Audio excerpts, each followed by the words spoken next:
नमस्कार, मैं चंदन कुमार और आप देख रहे हैं अपना पसंदीदा चैनल अंगवानी। साथियों, जिस तरह से विधानसभा चुनाव के परिणाम आए, खासकर महाराष्ट्र के परिणाम, जिसके बारे में जो राजनीतिक हल्के मतलब उसमें चर्चा, उसमें कयास लगाया जा रहा था कि इस बार जो परिणाम आएंगे वो हरियाणा और महाराष्ट्र में, हालांकि दोनों के चुनाव साथ होने वाले थे, लेकिन सरकार ने थोड़े गैप में दोनों चुनाव कराए। लेकिन कहा यह जा रहा था कि हरियाणा और महाराष्ट्र में दोनों में जब भी चुनाव होंगे वहां पे अग्निवीर और ओपीएस जो ओल्ड पेंशन का मुद्दा वो बड़ा हावी रहेगा और उसका खामियाजा सरकार को भुगतना पड़ सकता है। और यही कारण है, यह भी कहा कि यही कारण है कि हरियाणा के ठीक चुनाव के पहले सरकार ने यूपीएस लाने का ऐलान कर दिया। तो अब जिस तरह से महाराष्ट्र के परिणाम आए हैं और हरियाणा के परिणाम आपने देखे ही, जहां पर कि कहा जा रहा था कि ओपीएस एक बड़ा मुद्दा बनकर उभरेगा और लोग जो है शायद सत्ताधारी जो पार्टी वहां पर उसको रिपीट ना करे, उसके खिलाफ मतदान करे। लेकिन परिणाम वैसे नहीं आया और जैसा कि हमने एक दिन लाइव आकर भी आप लोगों से चर्चा की थी कि आखिर ये मुद्दा क्यों नहीं बन पाता, ये लोगों का मुद्दा क्यों नहीं बनता है। तो इसी मसले पर हम चर्चा करेंगे AINPSEF के दिल्ली के अध्यक्ष विनोद यादव जी से, जो हमारे साथ लाइव जुड़े हैं। विनोद जी, बहुत स्वागत है आपका अंगवानी पर। बहुत बहुत धन्यवाद। नमस्ते चंदन जी, सभी जो सब्सक्राइबर हैं, जो भी देख रहे हैं, सभी साथियों को सादर नमन। नमस्कार साथियों, मैं आपके और वीडियो के बीच अचानक से आ गया, इसके लिए तो पहले माफी चाहता हूं। लेकिन बस दो बात कह के मैं बस तुरंत चला जाऊंगा। आप वीडियो देखते रहें, 1 मिनट से भी कम समय लगेगा। तो साथियों, बात यह है, एक तो चैनल को सब्सक्राइब करें, सब्सक्राइब करना बिल्कुल फ्री है, उसमें कोई पैसा नहीं लगता। और आगे आपको लगता है अगर संभव हो तो आप चैनल को ज्वाइन करके चैनल को आगे बढ़ाइए, चैनल को मजबूती प्रदान करिए, चैनल को जो रिसोर्स, जो संसाधनों की जरूरत होती है उसको उससे निपटने में आप चैनल को ज्वाइन करके आप मदद कर सकते हैं। ज्वाइन, एक तो आप चैनल खोलेंगे, वहां पे सब्सक्राइब के बगल में ज्वाइन का ऑप्शन होगा, या फिर डिस्क्रिप्शन में पहला ही लिंक है ज्वाइन। तो आप अपने मन से जितना आपको उचित लगे आप ज्वाइन करके सहयोग कर सकते हैं। तो आइए वीडियो देखते हैं। विनोद जी, आज चर्चा का यही मुद्दा है कि जिस तरह से महाराष्ट्र के परिणाम है, इससे पहले हरियाणा का परिणाम आया, तो ये ओपीएस जो है मतलब मुद्दा नहीं बन पा रहा। भले आप पोस्टल बैलेट में कर्मचारियों का जो बैलेट होता है उसमें आप आगे निकल जाते हैं और आप इस बात को मतलब जो ओपीएस की लड़ाई लड़ रहे हैं वो साथी इस बात को बड़े इसके साथ बताते भी हैं कि देखिए पोस्टल बैलेट में हम आगे थे। लेकिन जनता के बैलेट में क्यों नहीं आगे आ पाते, क्या होता है इसमें? नहीं चंदन जी, एक्चुअली ये है, ओपीएस एक बड़ा मुद्दा है, इसमें कोई डाउट नहीं है। बैलेट में आते हैं, बैलेट की संख्या, क्योंकि कर्मचारियों की जो वोटिंग होती है सबसे पहले स्टार्टिंग उसी से होती है और बैलेट में आगे रहते हैं, अग्रणीय स्थिति में रहते हैं। हमारा प्रयास है, और आपको स्पष्ट रूप से बता दूं, इन चुनाव में चाहे हरियाणा के चुनाव हो, चाहे महाराष्ट्र के चुनाव हो, चाहे हाल ही में झारखंड के चुनाव हो, हमारा किसी भी राजनीतिक दल के पक्ष या विपक्ष में कभी किसी तरह का बयानबाजी नहीं रही। ना हम इस तरह का कभी बयान दिया वोट फॉर ओपीएस या किसी भी तरह से। हम ये चाहते हैं, हमारा मुद्दा सरकार से है, लड़ाई सरकार से है। हमारा कभी भी लड़ाई किसी राजनीतिक दल से नहीं है। दल कोई जीते कोई हारे, हमें उससे कोई किसी तरह का किसी से कोई नाराजगी नहीं है और किसी से कोई संबंध नहीं है। हम ये चाहते हैं कि जो भी सत्ता में आएगा, जो भी सरकार में रहेगा, हमें उससे लड़ाई लड़नी, उससे मांगना है।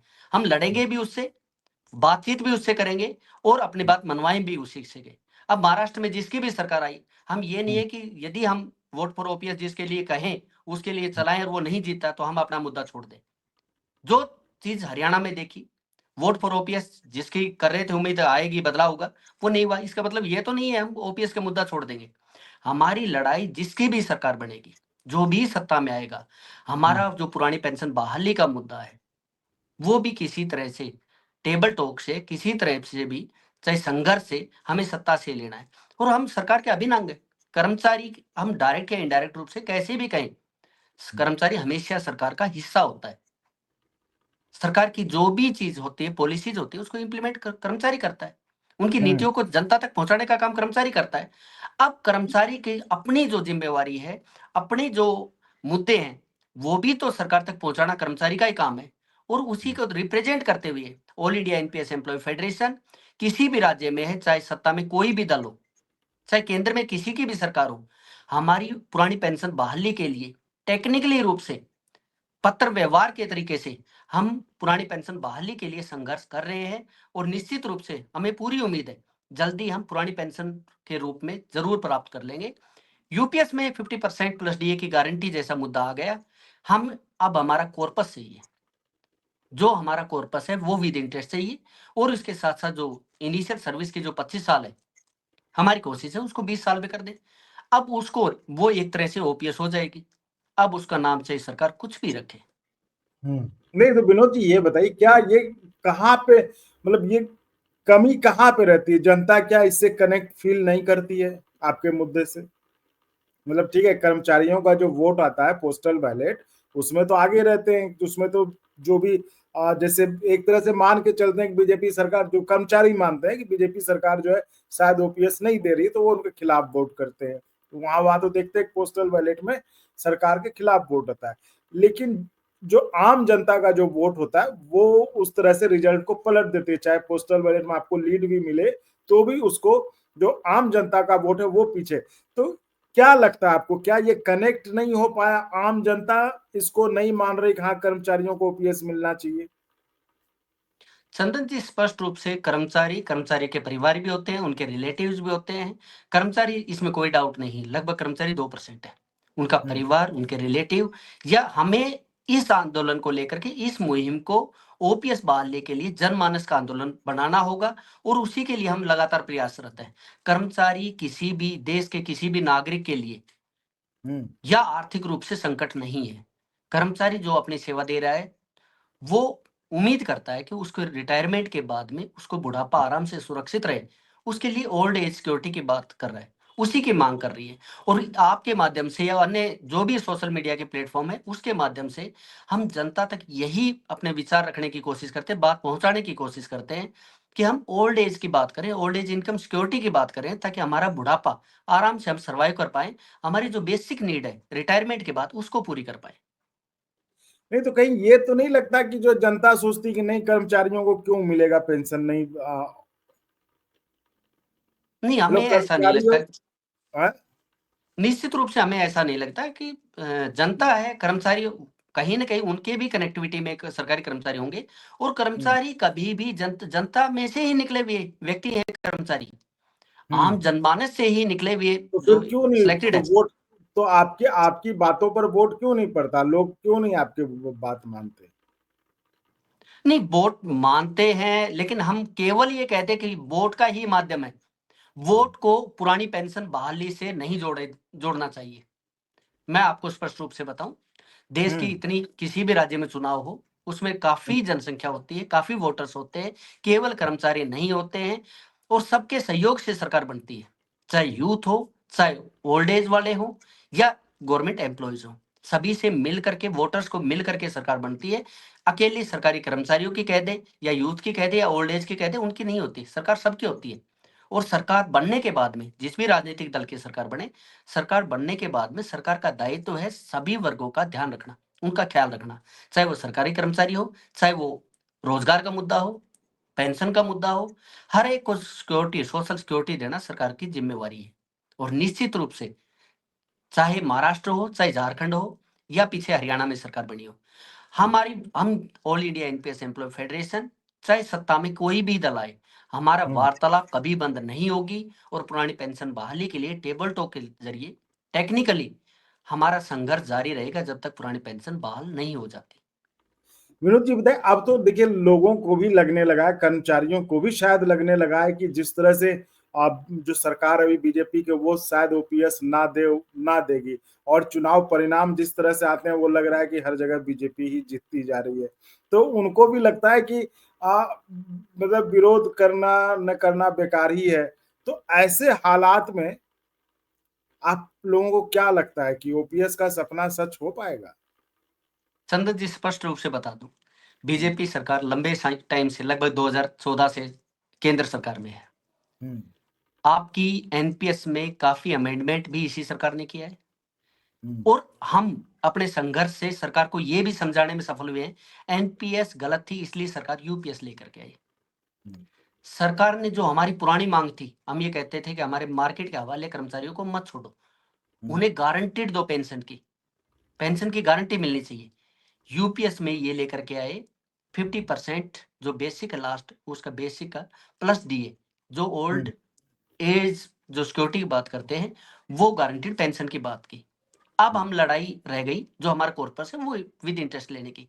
हमें कोई मतलब नहीं है सरकार एनपीएस रखे यूपीएस रखे, हमारा सिंपल सा स्पष्ट रूप से बात है, जो ओपीएस में सुविधाएं मिलती थी रिटायरमेंट के टाइम 50% के प्लस डीए, उसके साथ में जो हमारा कॉर्पस था वो हमें विद इंटरेस्ट, उसका नाम हम तो चाहते हैं सरकार को एक और निवेदन करते हैं, जो पहले जीपीएफ था हमारी सीपीएफ को जीपीएफ में कन्वर्ट कर दो, हम उससे अपने जो 10% जो कटवाते हैं उससे ज्यादा कटवाएंगे, उसके बाद सरकार के पास अमाउंट भी ज्यादा आएगा।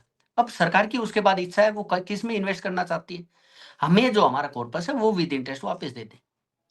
अब उसके बाद में सरकार की जो इच्छा है वो उसका नाम कुछ भी रखे। तो आपको क्या लगता है जो आप कह रहे हैं, जो आप समझाते रहे सरकार को, वो सरकार मानेगी?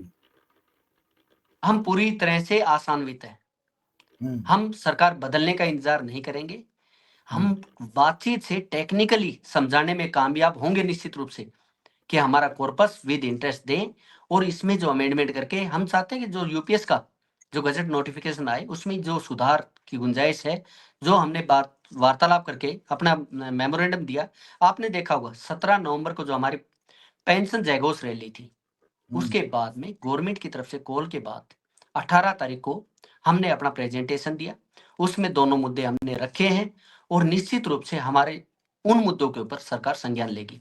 और डॉक्टर मंजीत सिंह पटेल जी के नेतृत्व में all India NPS employ federation जो national mission for old pension scheme Bharat के बैनर तले पुरानी पेंशन बहाली के लिए संघर्ष कर रही है, वो निश्चित रूप से अपना अपना जो प्रयास है वो तब तक पूरी तरह से जारी रखेगी जब तक पूरे देश में ओपीएस बहाल नहीं हो जाती, चाहे वो किसी भी राज्य का कर्मचारी है, चाहे ऑटोनोमस बॉडीज का कर्मचारी हो या केंद्रीय कर्मचारी है।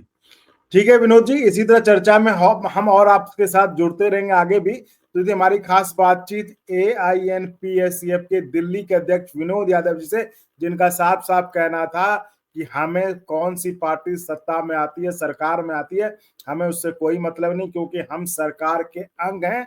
तो हम सरकार से बात कर रहे हैं, कोई पार्टी रहे सत्ता में उससे नहीं मतलब, हम सरकार से बात करेंगे। और जिस तरह से इसी सरकार से एनपीएस सरकार ने एनपीएस में इतने बदलाव किए, तो जो बचे कुचे बदलाव हैं वो भी करवा के एक दिन, उम्मीद है, इनको आशा है कि वो एक दिन सरकार को मजबूर कर देंगे ओपीएस की सुविधा देने के लिए। तो चलिए, आपके साथ उम्मीद हम भी जताते हैं कि सरकार आप कर्मचारियों की मांग मानकर, जो आपकी ये इतनी पुरानी मांग है जिसके लिए आप इतने सालों से लड़ रहे हैं, वो जल्दी सरकार मान ले और आपकी जो लड़ाई है उसका अंत हो। तो बहुत बहुत धन्यवाद विनोद जी चर्चा में जुड़ने के लिए, हम ऐसे ही जुड़ते रहेंगे। और साथियों, आप इसी तरह चैनल को लाइक शेयर सब्सक्राइब करते रहें और संभव हो तो ज्वाइन भी करिएगा, जिससे हमें आपके लिए और गुणवत्तापूर्ण कंटेंट के निर्माण में मदद मिले। बहुत धन्यवाद चंदन जी, बहुत बहुत धन्यवाद। और जो भी अंगवाणी को देख रहे हैं, पेंशन मुद्दे को लेकर के जो चंदन जी प्रयास कर रहे हैं, सभी से निवेदन, अंगवाणी को देखें, सब्सक्राइब करें, ताकि ज्यादा से ज्यादा साथियों तक हमारी जो पुरानी पेंशन बहाली का संघर्ष है ज्यादा से ज्यादा कर्मचारियों तक, आम जनता तक जाए, ताकि पुरानी पेंशन बहाली का मुद्दा एक जनमानस का मुद्दा बने। बहुत बहुत धन्यवाद चंदन जी। जय हिंद, जय भारत, जय कर्मचारी, जय ओपीएस। धन्यवाद धन्यवाद विनोद जी, धन्यवाद।